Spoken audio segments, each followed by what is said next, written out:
I would like to not search 45 minutes for a single book. I feel like a lot of these opening lines are really boring, if I'm being honest. I'm quite excited with that one. What about it? Simple, easy, and learnish. Hi, welcome back to my channel. Today I am pulling my TBR prompts for September. Crazy, the year is already almost over. I literally cannot believe that it's already September. Like, it's not computing. I am officially in my university semester now, and I have so much to do. I have Spanish class Monday and Wednesday, and I've got homework always due on Monday and homework always due on Wednesday, and I've got homework due on Sunday for weekend homework, which for a university class, I feel like that's kind of unusual. Usually, at least for me, what I've experienced at my university so far is all of the homework is typically just due on Sunday at the end of the week, and that's kind of it. And this is like 3 times throughout the week I have to have homework submitted on time before class starts. And then Tuesday and Thursday I've got Japanese class, and it's the same exact thing. It's Tuesday before class, homework is due, Thursday before class, homework is due, and then Sunday there's homework due. And I work full time. And I have my own business, and I have other things to do. I'm an adult. I'm 27 years old. So it's not like I can just sit in, a room at my parents' house and not have to cook or clean or anything and just do my homework for university. Like, I have other stuff that I've got to do. So it's very stressful. I think I'm just going to pull 2 prompts instead of what I had intended, which was 3 or 4. I just want to be on the safe side. And I do like finishing it. I don't like not finishing things.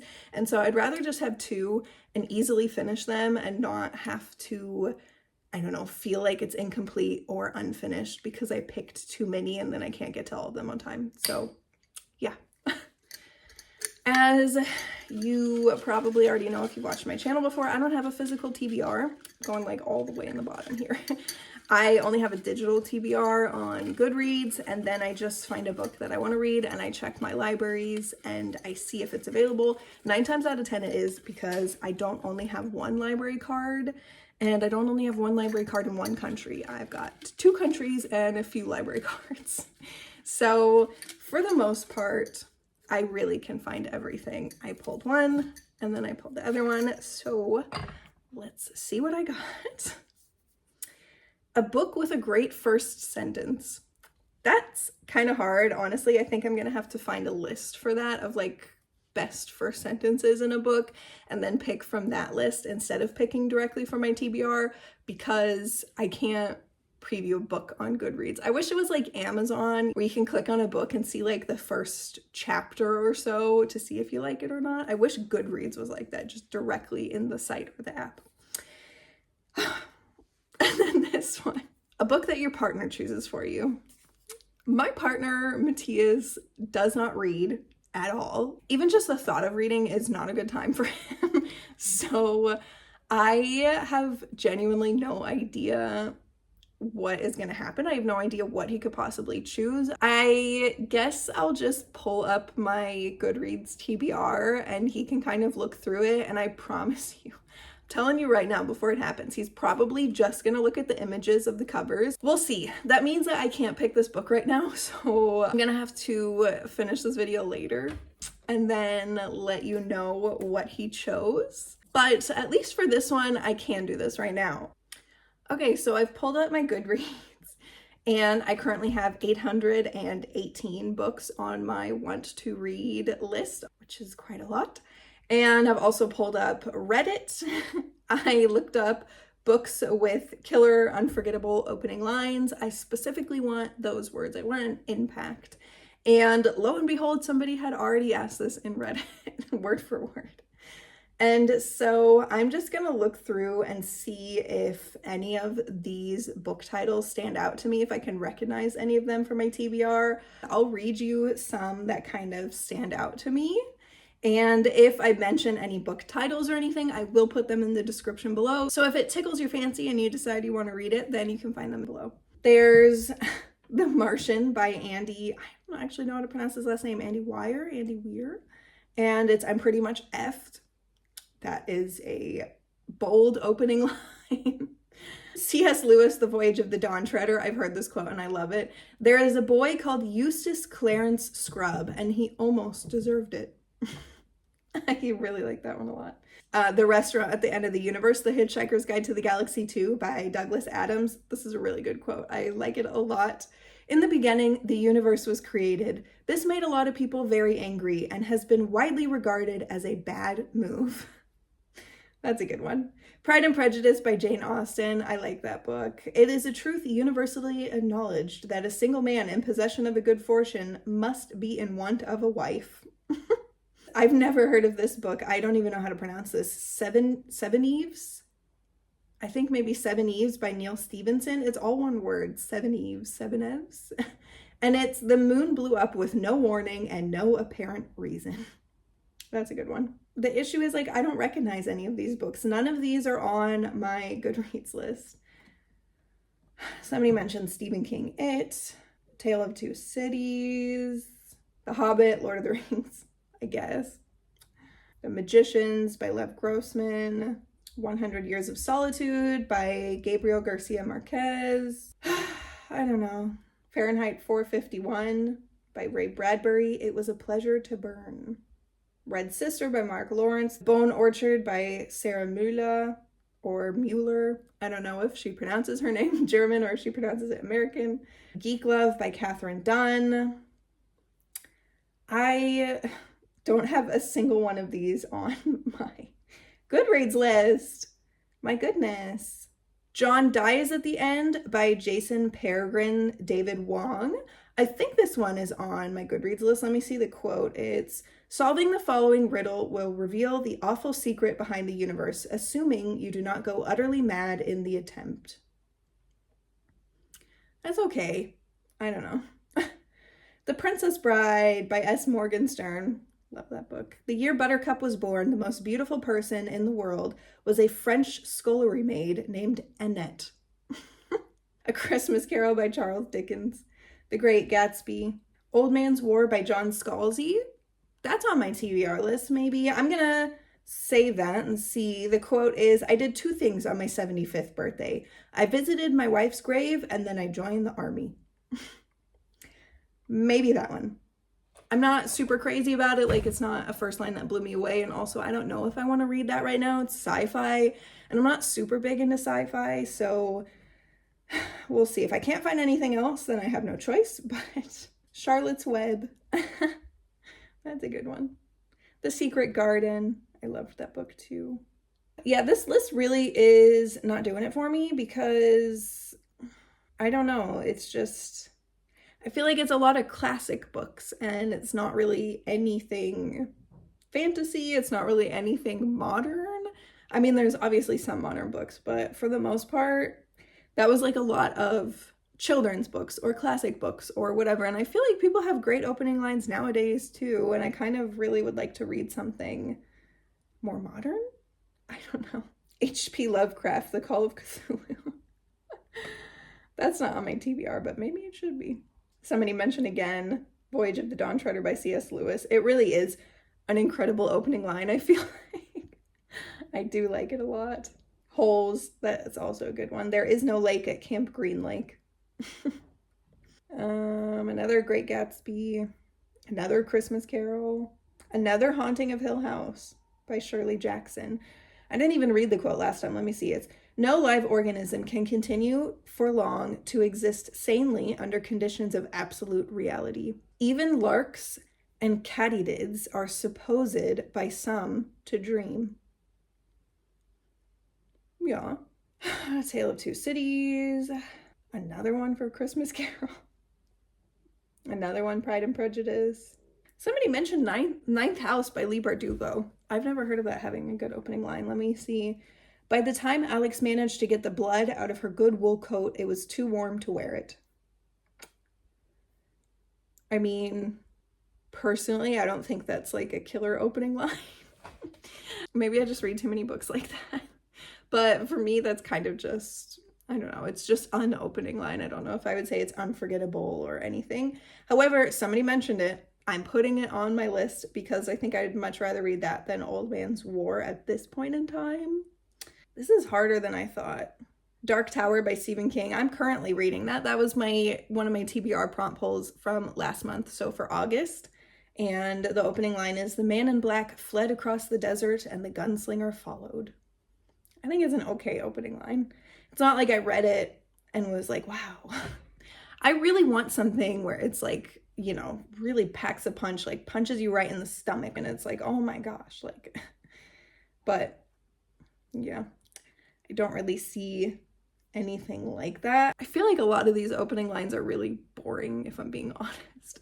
Maybe it like packs a punch if you know more about the book, or like if you know more about the characters, but all right, fine. I'm going off of Reddit and I'm going to just actual websites. Private by James Patterson, The Catcher in the Rye by J.D. Salinger, It Again by Stephen King, The Stranger by Albert Camus, Peter Pan by J.M. Barrie, love that book so much, The Handmaid's Tale by Margaret Atwood, Girl at War by Sarah Novick, The Virgin Suicides, Jeffrey Eugenides? Sorry, I don't know how to pronounce his name. City of Glass by Paul Auster, The Martian. This is The Martian by Andy Weir. However, his name is not Andy Weir, it's Andy Weir or Andy Wire, right? Like W-E-I-R. Charlotte's Web by E.B. White, A Series of Unfortunate Events by Lemony Snicket, Old Man's War by John Scalzi, The Shadow of the Wind by Carlos Ruiz Zafón, Nervous Conditions by, I don't know how to pronounce this last name, I'm going to do my best, but I apologize in advance, Tsitsi Dangarembga? I don't know, I'm sorry. I'll put it obviously in the description below so you can read it yourself. Paradise by Toni Morrison, Calling Invisible Women by Jeannie Ray, The Book Thief by Marcus Zuzak, Between the Devil and the Deep Blue Sea, April Genevieve Tucholk, I don't know how to pronounce that also, I'm sorry. The Graveyard Book by Neil Gaiman. I'm specifically going to change it to fantasy books because that's kind of my go-to genre. So we'll see if I can find any in fantasy at least. Again, C.S. Lewis, people love that quote, and honestly, I do too. Good Omens by Neil Gaiman and Terry Pratchett. That is a good one, and I do have it. I'm going to put that also on my list of potential ideas. I don't know. I would like to not search 45 minutes for a single book. Like, this is really kind of annoying, honestly. I didn't think that it would be this hard. Something Wicked This Way Comes by Ray Bradbury. T. Kingfisher, Swordheart. I love T. Kingfisher so much. I've actually never heard of Swordheart. I'm very surprised. Have I heard of it? I don't think so. I'm going on Goodreads right now to see if I have it saved. If this seems like a good book, then I'm absolutely picking this one. Just to be over it, like I'm so over searching for a book right now. And also just because it's T. Kingfisher, I just love her so much. It is on my TBR, I want to read it. All right, I think I'm gonna read that one. Swordheart by T. Kingfisher. It's got 4.15 stars on Goodreads right now, 16,915 ratings, 2,777 reviews. It says it's fantasy romance, fiction, adult humor, audiobook. I hate it when they tag it as like audiobook right there, like under the genres. It makes no sense. 426 pages, first published November 27th, 2018. I'm quite excited with that one. So now the only thing left to see is what on earth my husband is going to choose for me. I'll be honest, I am afraid. A little bit. I don't know. We'll see. I'll give him a little bit of freedom and then I will share with you guys what he does afterwards. And I will let you know what my second book for September is going to be. But at least I know with 50% of the books, I'm quite happy with it. So fingers crossed that Matthias is going to pick a good one. Anyways, I will go now. And then in 1 second, you will see my husband with how he chooses a book and what specifically he chooses. Fine.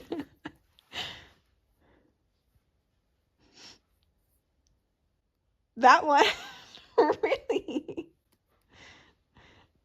It's loading. It takes forever to load. Lessons in Chemistry. That's the one that you want? Mm-hmm. Why? Because What made you choose? the cover. What about it? Simple, easy, and learnish. Okay. You saw some STEM in there and you got excited. All right.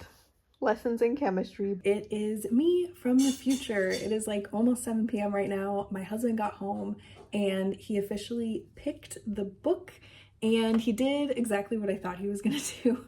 I changed it so that it was very visual and that it wasn't the descriptions, but it was like the grid of the images of the covers. And he definitely preferred that. And we just scrolled through for like a second, honestly, like from 813 books, we probably only got through maybe 50, 75 books or something before he saw at the beginning of the list already a book that he just knew that he wanted. And he described the cover of the book as simple. What was it? It was simple, colorful, and learny, I think is what he said. And I don't know, for some reason that cover just really stuck out to him. And as you already saw, that was Lessons in Chemistry by Bonnie Garman, I think. I totally forgot her last name. I'm so sorry, but I'll put it on the screen so you can see. So he picked that one. And I find it kind of ironic that that cover is kind of a little bit controversial because it's not a super great cover and it doesn't really represent the book very well. And it bothers me that that's the cover in the list because Bonnie herself said she doesn't really like the cover. Like, it kind of just looks like, I don't know, a typical chick lit kind of book cover, like a typical romance book cover. And the other cover for the book, which I'll put up here so you can see, I think it's maybe the UK edition, or maybe it's just the hardcover edition, some special edition, I don't know, but it's not the main one for sure. That is a really cool cover, and I really prefer that cover. And so I find it kind of funny and ironic and sad in a way that the cover that Bonnie herself dislikes and the cover that's so controversial kind of in the book community is the one that caught my husband's eye out of all of the other books. I find it very strange, but I'm not complaining because I really do want to read this book and I'm super excited to read it. And also the TV show or the movie, I'm not really sure what it is, but it's with Brie Larson. I think she's really cool. Ever since I watched her in Scott Pilgrim versus the World, which is like the best movie ever. If you've not seen it, you should. And I'm talking about the movie. The TV show also is fine. I like it, but the movie though, the movie is a masterpiece. And ever since I saw her in that, I've just absolutely loved her. And so I really want to read this book so that I can then watch the media, whatever it may be. And I'm quite excited. This has been on my list for a really long time, so hopefully I'm going to like it. I don't know. Those are the two books that I will be reading in September. I'm pretty excited about both of them. And you can definitely check me out reading them in my future vlogs. And then hopefully, fingers crossed, at the end of September, you can watch my monthly recap to hear in depth all about both of these books because hopefully I will have finished them on time. Fingers crossed. We'll see. Anyways, I hope you all have an amazing day and I will see you in my next video. Bye.